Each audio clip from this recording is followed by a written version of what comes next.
જય શ્રી રામ મિત્રો, જય શ્રી કૃષ્ણ. આજે સવારના અમે નવા રૂટમાં નીકળ્યા છે પણ સવારનો વરસાદ ચાલુ હતો, એકે કાંઈ વિડીયો બન્યો નથી. અત્યારે અમે લગભગ અડધું પતાવી દીધું છે અને બપોર પડી ગયું છે. સવારના નીકળ્યા છે એ બપોર પડી ગયું છે, પણ વરસાદ એક જ ધારો ચાલુ હતો એટલે કાંઈ આપણે વિડીયો બનાવવાનો કાંઈ ઓલો રહ્યો નહીં મોકો. વરસાદમાં મોબાઈલ પલળી જાય. અમે માઇન પલળતા બચ્યા છીએ અને અત્યારે નીકળ્યા છીએ અમે ઉમરાસી બાજુ, કતાર ગામમાં અને અમરોલી વિસ્તારમાં ને આ બધે આંટો મારી લીધો છે અને હવે અત્યારે જઈ રહ્યા છીએ ઉમરાસી અને સાયણ વટી ગયા છે એવી. સાયણ વટીને આ વિડીયો ચાલુ કર્યો છે. અત્યારે જેવું તેવું કોરું પડ્યું છે અને પવન આજ બહુ છે, વાવાઝોડા ટાઈપ.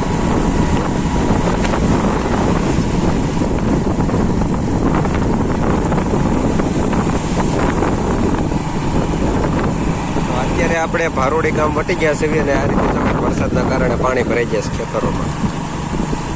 આપણે અત્યારે કુદરતના ખોળે હોય ને એ રીતના વાતાવરણમાં છે.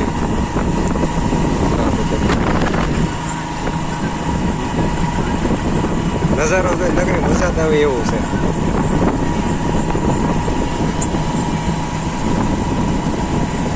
અને નવા હોય તો લાઈક, શેર ને સબસ્ક્રાઈબ કરી દેજો અને આવા નવા વિડીયો જોવા માટે અને થોડોક એવું સપોર્ટ કરજો. અને અમે નીકળી ગયા છીએ અત્યારે ભારોડી ગામ વટી ગયા છે. સાયણથી ભારોડી નહીં, સાયણથી શિવાણ, શિવાણથી ભારોડી અને આગળ જે ગામ આવે એ.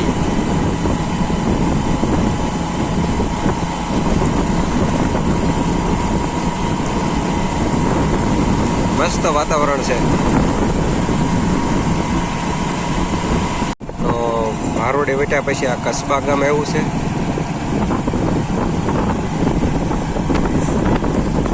કસબા કુદરતી નજારો છે.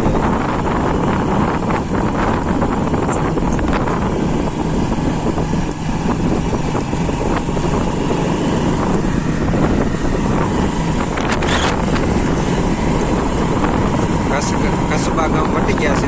કસબા ગામ પછી આગળ કયું ગામ આવે જોઈ અને અત્યારે જઈ રહ્યા છીએ આપણે નવી ફેક્ટરી બને ને ત્યાં. કાલે આપણે જે સાઈડથી આવ્યા હતા ને એની ઓપોઝિટ સાઈડથી આપણે આવશું. અત્યારે કાલે આપણે આવ્યા હતા આમ કીમ બાજુથી અને અત્યારે થોડાક આગળ નીકળી જશું અને પછી ત્યાંથી પછી આમ કીમ બાજુ જવું પડશે પછી આપણી ફેક્ટરી આવશે. આ નવો રસ્તો છે.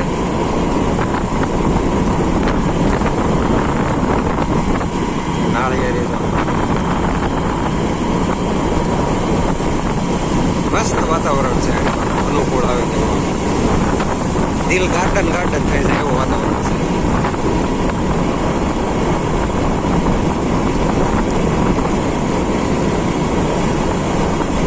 અહીંયા કોઈ સોલર ફિટ કરે.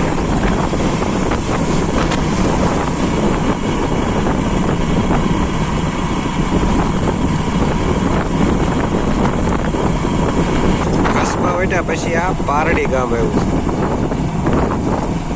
પારડી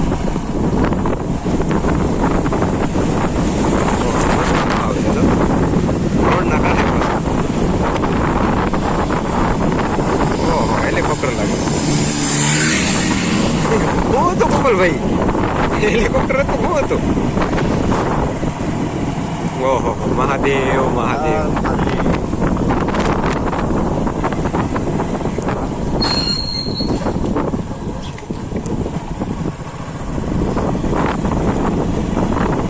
ગામમાં આપણે મહાદેવના દર્શન કરીને આગળ વધી ગયા છીએ.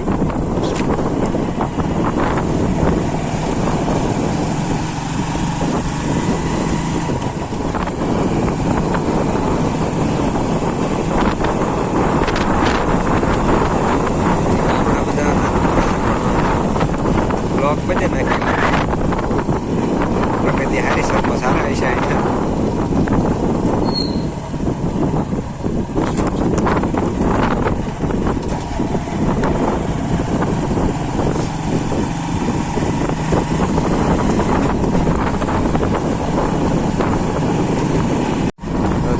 કંઈક ગ્રીન હાઉસ બનાવેલા છે અને પાણીની સુવિધા કરેલી છે. આ પારડી ગામ વટીને પછી આ બનાવેલા છે કોઈ ગ્રીન હાઉસ. એ 12 મહિનામાં કોઈ પણ આઈટમ મતલબ શાકભાજી છે કે આ તે છે બધું એમાં બને. Green house.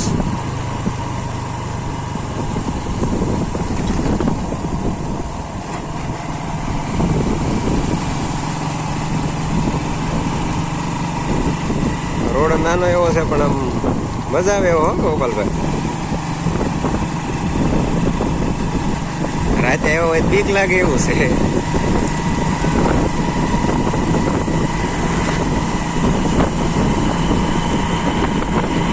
તો અત્યારે આપણે પોગો આવી ગયા છીએ ઓલો ઓલપાડ કીમ જે હાઈવે છે ને એ હાઈવેમાંથી. તો સામે રોડ ચાલુ છે નીવડો એ છે. તો આપણે આમ કીમ બાજુથી આવ્યા હતા કાલ અને આજ આપણે ઓલપાડ બાજુથી આમ જઈશું. તો એ રોડમાંથી પગી ગયા છે. આવડું આ કયું ગામ છે એ ખબર નથી. આપણે ત્યાં જઈને કંઈક બોર્ડ વાંચવી પછી ખબર પડે.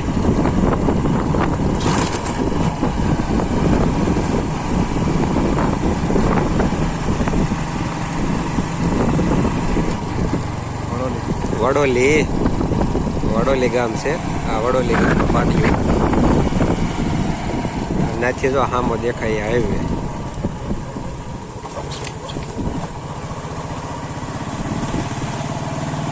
આ કાલ આપણે આવ્યા હતા ને એ જ છે.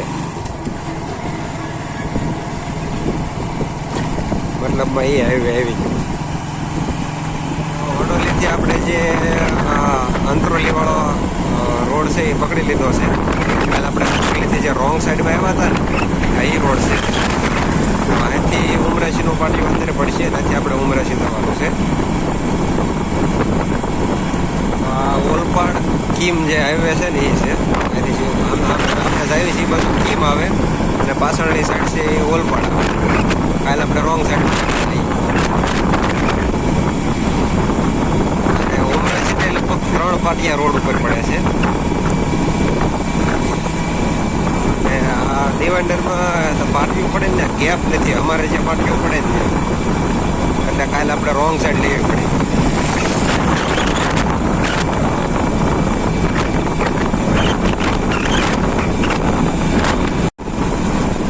આ ઉમરાશીનો પહેલો પાટિયું છે. અહીંયા ગેપ છે જો અહીં એક બીજું આવશે પછી આવે ને અમારે છે ત્યાં ગેપ નથી.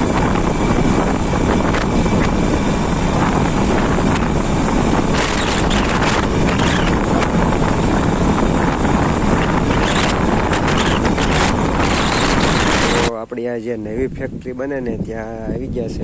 કાલ તો બહુ કાંઈ ખાસ ટાઈમ રહ્યો નહોતો એટલે કાંઈ બતાવવાનું નહોતું. પણ જો આ આખો ટ્રક્ચર ઊભો છે ને એટલો તો છે. એની પાછળ અવડો નવડો ગોડાઉન છે અને ત્યાંથી લઈને આ સામે જે ઝાડવા દેખાય ને ત્યાં એ બધી આખી જમીન આપણી છે અને આની અંદર જ બધું બનશે. આ બધું જે કારીગરો જે કામ કરે છે ને એના માટે આવું બનાવેલું છે રહેવા માટે. અને જો બને છે. કાલ કાંઈ બહુ ટાઈમ રહ્યો નહોતો ને કાંઈ થોડું કામ હતું એટલે. અને જો અહીંયા થોડુંક અત્યારે બેસવા માટે બનાવેલું છે. અને અહીંથી જો સામે ઓલા થાંભલા દેખાય ને કાંઈ પાસ ત્યાં લગી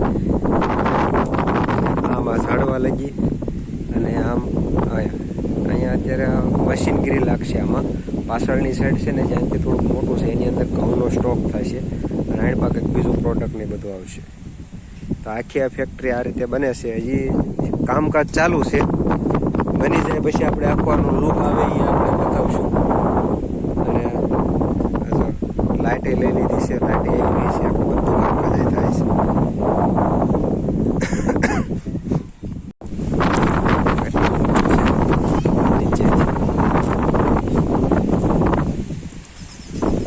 પાછળની સાઈડ છે એ ગોડાઉન છે.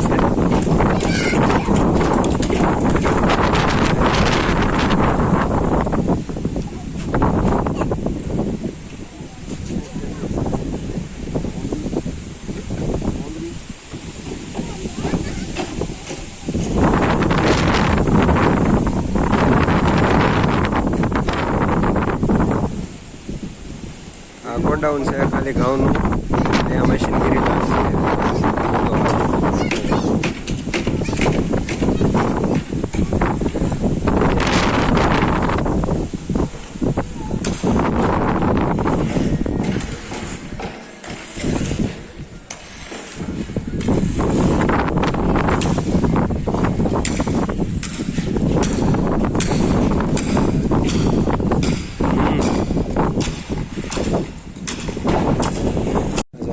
અહીંથી દિવાલથી લઈને સામેની દિવાલ દેખાય એની પાછળ ઓલું ગોડાઉન દેખાડ્યું એ આ બધું હજી કામકાજ બધું ચાલે છે.